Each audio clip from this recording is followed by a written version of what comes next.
let's talk about this Barcelona side, specifically Lamine Yamal, because he had a lot to say kind of leading up to the game. We've seen some podcasts talking about, well, look what happened last year at Real Madrid. I scored at the Bernabeu, all that sort of stuff. And then this is what he said. Real Madrid still, they complain. Of course they do. Last time I went to the Bernabeu, we won 4-0. Don't you remember last season? So he had a lot to say. Now, following those comments, Nico, he delivered quite an underwhelming performance considering he was talking all of this in the week and then this happened in the game. Yeah. What did you think about him? First off, I don't think he's 100% physically. I think that's apparent. I don't know to you guys, but he doesn't look... He looks like he's carrying an injury. At full throttle, right? It was that pubis injury that actually kept Messi out for a little while, not being able to take people on with as much clarity or at least as much dynamism as he was before. The explosiveness there, yeah. Right. But then there's a whole component of talking a big talk before. And I won't have this whole, like, he's mature beyond his years for an 18-year-old, the way that he plays. He looks like a full-season veteran. And then when he does these things on the biggest Twitch channel in Spain, where he's taking penalty kicks in the Kings League a couple of days before El Clásico, and he said, oh, no, but he's only 18. Pick one. And 18 is an adult. By the way, and he's Lamine Yamal. I think footballers are a little bit, they look a certain age, but they, in the context that they're in, I think they understand the world a little bit better than your average 18-year-old.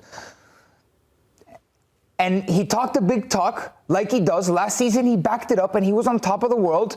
And sometimes if you want to keep on being that entertainer, and this is Lamine Yamal. He throws the parties. He loves to go on Twitch. He loves doing the TikTok dances. This is Lamine Yamal. I welcome it. We love it. But you gotta be ready to get hit after you talk. That's the rules of sport. Yeah.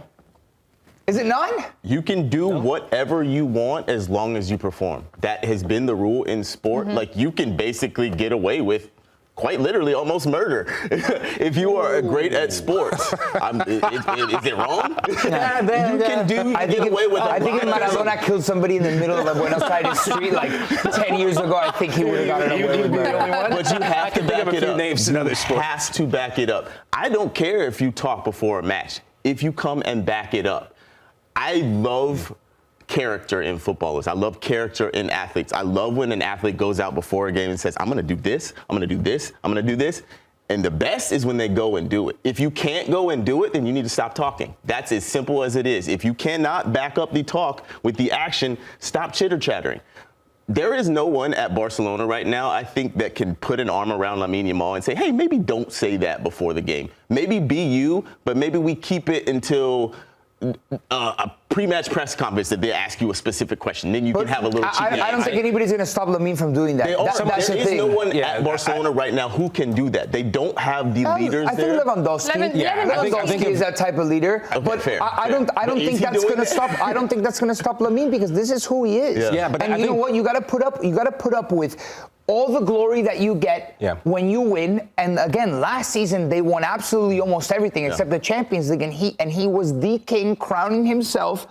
But at the same time, El Clásico is going to get heated because you stirred the pot, and if you lose, then there's going to be pushback, and that's only normal. That's only natural. So I welcome it. I don't think Lamine's going to change, to be honest. I think necessarily want him to but change. I think we're seeing one of the people in Barcelona that was actually really close to him is Nico Martinez.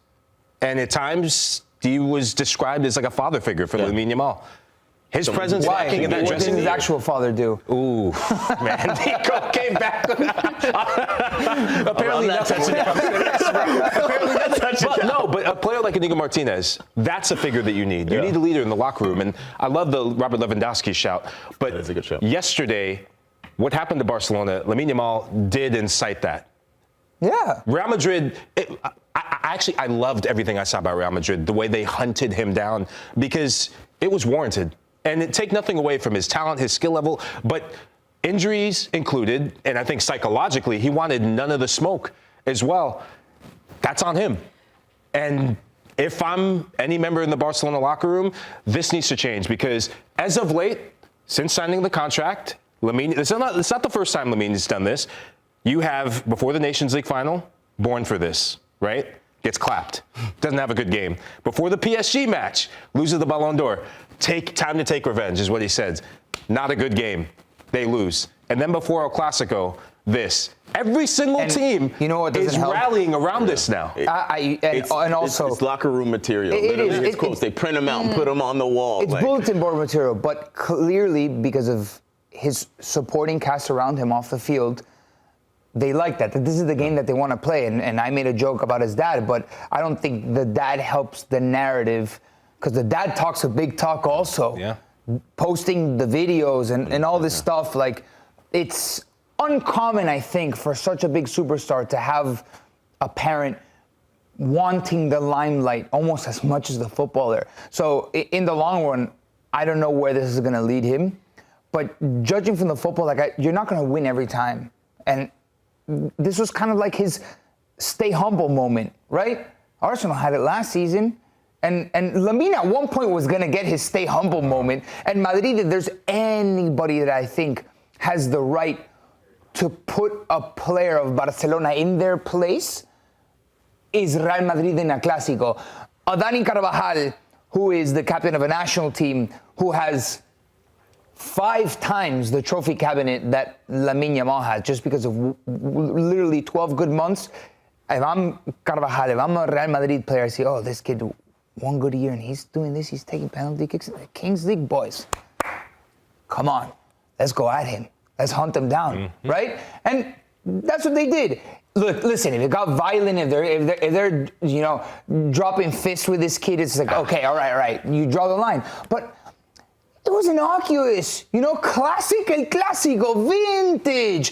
Tell him, you talk too much. Jude posting on Instagram, talk is cheap. Yeah. This is the stuff that we love. It's football. If you want to play patty cake, go watch another sport. This is what we want to see, right? Yeah. This is the heat. Remember back in the day, the Pep and the Mo days. Those were the best El Clásicos. Was it Mo that like hooked Tito Villanova in the eye in that one Clásico that we had to have the police separating the players and then the coaching staff? I want to see a pig's head thrown on the pitch. That's what I need. We don't need to see it. Heritage, bro. We don't need to see that. This is the biggest game in football. It's the most sought after. Everybody circles this one on their calendar, and they circle the one in May or whenever it is on the other side of the season on the calendar. Because in Spanish, we say el morbo, which is the bad translation of it is the morbidity of it. You know when you're going down the road and there's a car crash on the other side of the street and you can't help but look? Mm-hmm. This is El Clásico. El Clásico gives you morbo, and you want to see the intensity, the tension, the fight, the heat, the drama. I welcome Lamine heating up El Clásico. That's what we want to see. If this is volume 1 of the heated Clásicos to come and Lamine is talking his talk, give me more, because I'm interested in seeing it and I want to see how Madrid claps back. And what you're referring to there is that little scuffle at the end of the match. I think if Lamine's going to talk all these big words, he's got to welcome all the controversy that comes with it if they lose. Who was he telling? He was telling Vinicius or Carvajal, come find me afterwards. Yeah, I don't think he wants Danny Carvajal to find him. And he does want. I actually think very differently. I think he's a young man who's sensationally talented. He's generational talent, right? But on the day, if you're going to go and do that talking, one, you got to back it up, as we've all said, but make sure you have your boys with you. Make sure Lewandowski's on the field. Make sure Rafinha's on the field. Xabi. Make sure he's on the field. He'll run through a brick wall. So do you think he was let down? No, he wasn't. No. He let himself down. Can I tell you something? Another player, not his teammates. About having that personality, that Íñigo Martínez was that type of guy, and we were having this conversation off air, how perhaps Cubarsí isn't the same type of player without an Íñigo Martínez next to you. Íñigo Martínez is a big boy. Go defend your friend that you grew up with in Lamine Yamal. But this image that Cubarsí gives off on the goal, that he gets hit and he's it's a nice boy. You know, like I'm thinking Puyol. Yeah. You think Puyol is standing on the ground, grabbing his face because you got elbowed when you couldn't even contest the ball? You whiffed. Yeah. You whiffed, bro, and it went right over your head to an unmarked guy. You're the center back. Where's the leadership? You know, like.